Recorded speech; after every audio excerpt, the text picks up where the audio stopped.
বিয়ে করে বেপরদায়, এরা বিয়ে করে জাহালতের সাথে, আর বিয়ে করে সেলফি তুলে ফেসবুকে আপলোড করে দেয়, তাই না?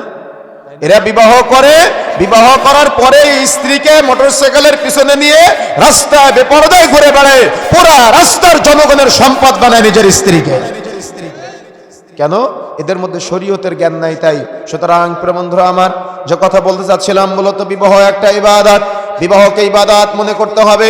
আর যদি বিবাহকে ইবাদত মনে করেন, তাহলে অবশ্যই অবশ্যই এই বিবাহের সুন্নাহ পদ্ধতি আপনাকে খুঁজে বের করতেই হবে।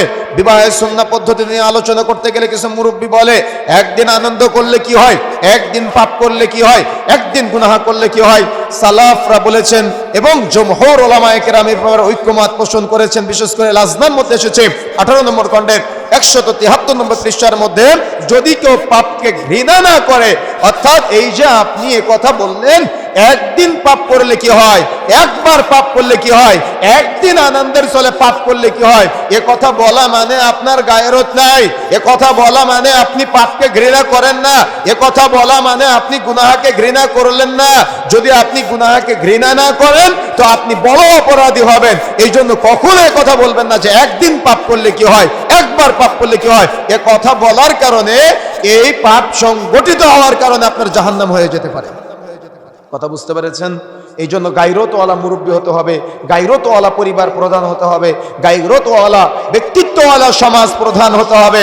অর্থাৎ এমন ব্যক্তিত্ব থাকবে, যে পরিবারের প্রধান আপনি হবেন, ওই পরিবারে কখনো যেন কোনো বিবাহে গান বাজনা বাদ্যযন্ত্রের আয়োজন না হয়, ওই পরিবারে বিবাহটা যেন সুন্নাহ পদ্ধতিতে ঢেলে সাজানো হয়। কিন্তু যদি আপনার গায়রত না থাকে, যদি আপনার ব্যক্তিত্ব না থাকে, তাহলে আপনি ওই বিবাহকে আপনার মন মতো সাজাবেন।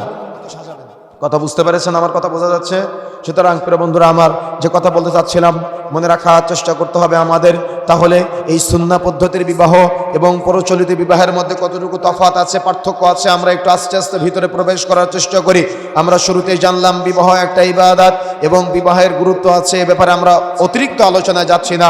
তবে আমরা এই কথা বলতে চাই, বিবাহ সম্পর্কে রাসূলুল্লাহ সাল্লাল্লাহু আলাইহি সাল্লাম বলছেন, যেহেতু ইয়া মা'শারাশ শাবাব মান ইসতাতা মিনকুম, হে যুবক সম্প্রদায়, যাদের বিবাহ করার ক্ষমতা আছে তোমরা বিবাহ করো।